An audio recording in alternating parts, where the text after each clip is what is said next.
आपल्यासोबत काँग्रेसचे आमदार रवींद्र धंगेकर आहेत। धंगेकरजी, काय सांगाल? अधिवेशनाचा पहिला दिवस आहे आणि प्रत्येक वेळी विविध विषय समोर येतात। मग शेतकऱ्यांचा प्रश्न असेल, युवकांचा प्रश्न असेल, बेरोजगारी मोठ्या प्रमाणात वाढलेली आहे आणि सगळ्यात सध्याच्या घडीला पेटलेला विषय तो म्हणजे आरक्षण। काय वाटतं, कशा पद्धतीनं विरोधकांकडून विषय जे आहेत उचलले जाऊ शकतात? आजच्या अंदाजपत्रकामध्ये पुरवणी मागण्यात आणि त्या एवढ्या प्रचंड पैशाचे आहेत की याच्यामध्ये आज महाराष्ट्रावर किती कर्ज हा पहिला मुद्दा। एक हवाला आला आणि हवालामध्ये आजची परिस्थिती चांगली नाही, करोडो रुपये आपल्याला व्याजात भरावे लागतात, एवढं मोठं कर्ज महाराष्ट्र शासनावर आहे।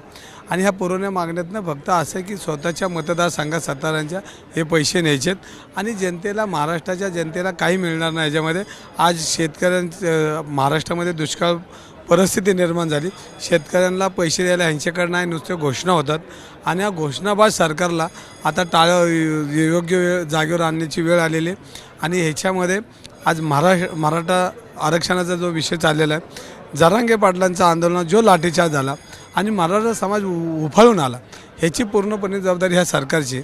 मागच्या आठवड्यामध्ये जे अधिवेशन झालं ते एक दिवसाचं, मराठा समाजाचं जे आरक्षण आहे हे आरक्षण आणि ते विधेयक ठेवलं, ह्याच्यात जमीन आसमानचा फरक आहे। काय वाटतं, त्यातही या सरकारनं फसवणूक केली? ही तुम्हाला सांगतो की मागच्या सरकारने ज्या कोर्टामध्ये जे विधेयक ठेवलं होतं, जे मागणी मांडली होती, त्याच्यामध्ये कोर्टाने त्याच्यामध्ये दुरुस्त करून मागवलं होतं। ह्याच्यामध्ये काय बदल नाही केला, मागच्या सरकारचंच पान पुढं सरकवलेलं आहे आणि याच्यामध्ये त्यांनी निव्वळ ह्या जरांगे पाटलाला आणि मराठा समाजाला फसवण्याचा उद्योग केलेला आहे। आज जे परत आंदोलन उभं राहिले, आज महाराष्ट्र रस्त्यावर आहे, शेतकरी रस्त्यावर आहे, युवक रस्त्यावर आहे, बेरोजगार रस्त्यावर आहे, कारखानदार रस्त्यावर आहे, कर्मचारी रस्त्यावर आहे। आजची परिस्थिती ह्या सरकारनं जनतेला रस्त्यावर आणण्याचं काम केलं आणि ह्यांना जनता रस्त्यावर आणेल। धंगेकरजी, आपण काल बघितलं असेल, मनोज जरांगे पाटील उठले भरसभेत, त्यांनी असं म्हटलं की देवेंद्र फडणवीसांनी मला मारण्याचा प्रयत्न केलेला आहे, मी वर्षा बंगल्यावर येतोय, तिथे त्यांना अडवण्यात आलं। कसं पाहता एकूणच? बघा, हे ज्या पद्धतीनं जरांगे पाटलांना फसवलं आहे, हे मराठा समाजाला फसवलं आणि काल ज्या पद्धतीनं भारतीय जनता पार्टीचे आमदार ज्या पद्धतीने वल्गना करत होते, इतकी प्रचंड, म्हणजे समजा जरांगे पाटील काय बोलले असतील तर ह्या आमदारांना भान राहिलेलं नाही। हे आमदार असं मानतात की फडणवीसांचं मराठा समाजावर उपकार आहेत, म्हणजे अशा पद्धतीने जर बोलत असतील आणि ह्यांनी जर सुपारी घेऊन फडणवीसांना कव्हरेज करायचं काम करत असतील तर हे चुकीचं आहे। ज्या फडणवीसांनी मागच्या निवडणुकीमध्ये 40 दिवसात पहिल्या कॅबिनेटला धनगर समाजाला, ओबीसी समाजाला आरक्षण देऊन जी सत्ता घेतली, आता त्यांनी ज्या पद्धतीने बोलले त्या पद्धतीने त्यांनी पूर्ण केलं पाहिजे। आणि जर करणार नसतील तर मग मराठा समाज रस्त्यावर येणार, धनगर समाज रस्त्यावर येणार, सगळे समाज आज रस्त्यावर आहेत, म्हणजे महाराष्ट्र रस्त्यावर आहे।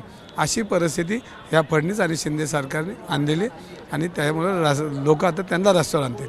धंगेकरजी, ज्या पुण्यामधून तुम्ही येतात, आपण बघितलं की मागच्या काही दिवसामध्ये ड्रग्सचं प्रकरण जे मोठ्या प्रमाणात उघडकीस आलं होतं, तरुण पिढी जी आहे ही नशेच्या आहारी गेलेली आहे, यावर आज तुम्ही काही प्रश्न उपस्थित करणार आहात का? कारण मागच्या काही काळात आपण करोडो रुपयांचे ड्रग्ज जे आहे ते पुण्यामध्ये सापडलेले आहे।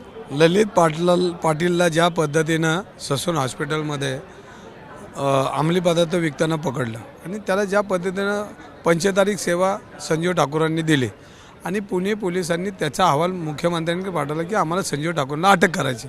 आज 3 महिने होऊन गेले, त्याला अहवालाला यांनी कुठलं उत्तर दिलं नाही, म्हणजे संजीव ठाकूरला वाचवण्याचं काम हे सरकार करते आहे। भारतीय जनता पार्टीच्या अनेक लोकांचे संजीव ठाकूरांचे संबंध आहे, त्यामुळे त्याला अटक होत नाही आणि 2 दिवसापूर्वी करोडो रुपयाचा अंमली पदार्थ सापडला। ह्याचाच अर्थ आहे की अजूनही अंमली पदार्थ पुण्यामध्ये विकला जातो, ह्या महाराष्ट्रात विकला जातो, ह्या देशात विकला जातो। आणि मी वर्षभर जसा आमदार झाले त्या दिवसापासून मी अंमली पदार्थावर बोलतो आहे आणि कालचा जो अंमली पदार्थ सापडला तो काही एका दिवसातला नाही, हा वर्षानुवर्ष तिथं कारखान्यात बनवला जातो, विकला जातो आणि आमचं हेच म्हणणं आहे की अजूनही अंमली पदार्थ विकला जातो आणि पुणे पोलीस ह्याच्यामध्ये अपयश आहे आणि हे झाकण्यासाठी काल त्यांना उपमुख्यमंत्र्यांनी 25 लाखाचं बक्षीस दिलं, पण हा गृह खात्याचा बी अपयश आहे। आणि काल वेताळ टेकडीवर एका जो नट आहे त्यांनी ज्या पद्धतीनं तो व्हिडिओ व्हायरल केला, हे पुणे शहराला शोभनीय नाही। सावित्रीबाईंचं पुणे, छत्रपतींचं पुणे, संस्कृत पुणे, विद्येचं माहेरघर आहे आणि अशा पद्धती त्या मुली ज्या लोळताना बघितल्यानंतर एक पालक म्हणून, एक पुण्याचा एक पुणेकर म्हणून ते बघताना किती वाईट वाटतं आहे आणि हे निवांत आपले बक्षीचं वाटत सुटत आहेत। मग जर परवा जर त्याच्यावर अटॅक झाला, पकडले तर मग काल त्या ज्या मुली पडल्या त्यांना कुठून आले हा सगळा अंमली पदार्थ. म्हणजे याचा अर्थ आहे की अजूनही ललित पाटील पुणे शहरात महाराष्ट्रात फिरतात. आमची तरुणाई मातीत घालण्याचं काम हे सरकार करते. सरकार जागेवर यावं आणि आम्हाला त्या अंमली पदार्थ मुक्त पुणे, अंमली पदार्थ मुक्त महाराष्ट्र आणि पब मुक्त पुणे झालं पाहिजे अशी माझी वैयक्तिक मागणी, एक पालक म्हणून, एक कार्यकर्ता म्हणून, एक आमदार म्हणून माझी मागणी आहे. तर आपल्यासोबत होते रवींद्रजी धंगेकर यांनी स्पष्टपणे म्हटलं आहे की खरं तर महाराष्ट्र पुणे हे नशामुक्त व्हायला हवं, ड्रग्स मुक्त व्हायला हवं, पब मुक्त व्हायला हवं आणि निव्वळ सरकार जी आहे ही जनतेची, मराठा समाजाची, ओबीसी समाजाची फसवणूक करते असा आरोप टाइम्स नाव मराठीशी बोलताना रवींद्र धंगेकर यांनी केला. हर्षल बदाने पाटील, टाइम्स नाव मराठी, मुंबई.